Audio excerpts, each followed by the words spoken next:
So Heather and I are just driving north from Paris towards Calais. And we're going on the A roads, not the autoroute. And we saw a sign for a place called Crécy.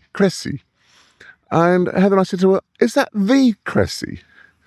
And apparently it is. So we've taken a bit of a detour and we're now in the village of Crécy en Ponthieu.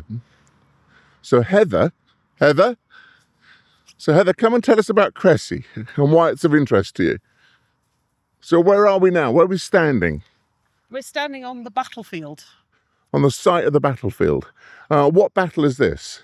This is the Battle of Crécy, which took place in August 1346 between the French and the English. Between the French. So King Edward III and again of England, and it was King Philip VI of France. And why is it of interest to you? Because I'm an archer. You're an archer? And the English archers played a very prominent role in the battle. Okay, and you're actually an archery coach? Yes. And what club do you belong to? Burscough Archers. Burscough Archers in West Lancashire. Yeah. Who are going to be ever so chuffed and jealous that you're actually here at the Battle of Crécy. Yeah. So well done. So what are we seeing around here? There's the field, and these are the memorials. And while we smile and grin, we should remember that many young men, and probably boys as well, lost their lives at the battle. So it's not something that to gloat over. Okay, so north over this direction. Yeah, and the English, the French and the English met on these fields here. So this is a memorial, and we'll take you up the steps in a second, and we'll show you an overview of the battlefield. Okay, up you go, Heath. So Heather's going up the tower, and we'll join her up there in a second. These days, it's all farmland around here. Arable farming, there's some crops, and there's some cows over there. You can see the wind farms also in the distance. Lots of wind turbines in this part of France. So there we go, on the D111. This is Crécy en Ponthieu, and we're on the site of the Battle of Crécy in 1346. Incidentally, who won? The English one. Oh, the English one. There we go, not that we're crowing. They look like little chess pieces. Two kings facing each other. And over there's a piece of ironwork showing, looks like a knight on a horse. So how interesting is this for you, Heath? That's brilliant. So what type of bows do you all shoot at the club? We shoot both recurve and longbows. Longbows? Yes, so the archers who shot here will be shooting longbows. Okay. Right, Heather, so you're standing in front of the sign in the village. This is a depiction of what we're seeing here. This is a typical archer with his longbow. Okay. He also has a rather fierce-looking axe strapped to his back, I think. Drawing back there on a longbow, does this look very much like a longbow that you'd have at the club? Yeah, pretty similar.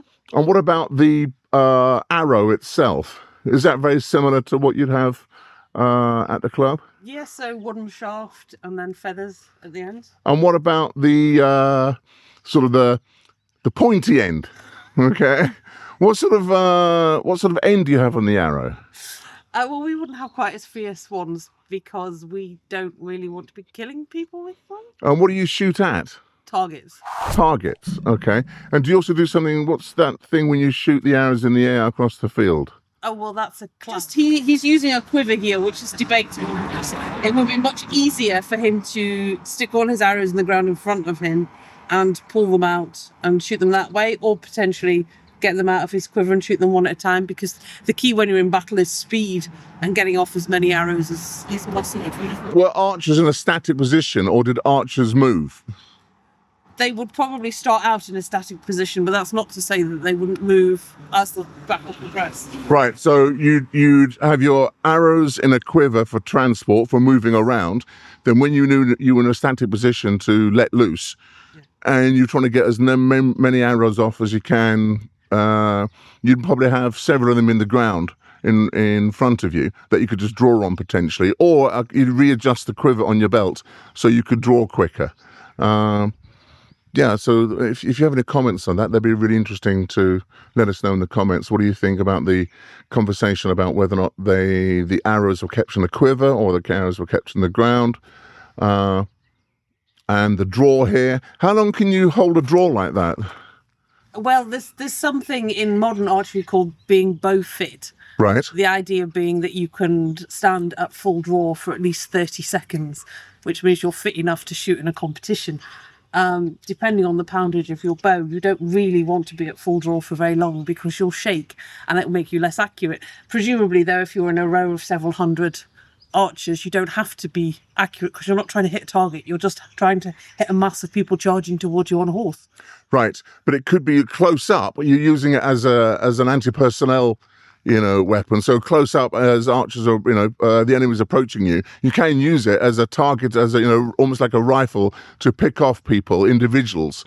So you can use it as an accurate weapon as well as using it as almost like artillery in salvos against a massed enemy. But you're not going to be standing at full draw like that for very long. Because that's bloody hard work. Okay. All right. Thanks, Heather. So here, Heather, archery coach from Burscough Archers, who's really embarrassed for doing this, but I'm sure her colleagues at the Burscough Archers Club will be, so chuffed that she's here. So Heather from Burscough Archers in West Lancashire, saying hello to all archers from the site of the Battle of Crécy in northern France. Thanks, Heather.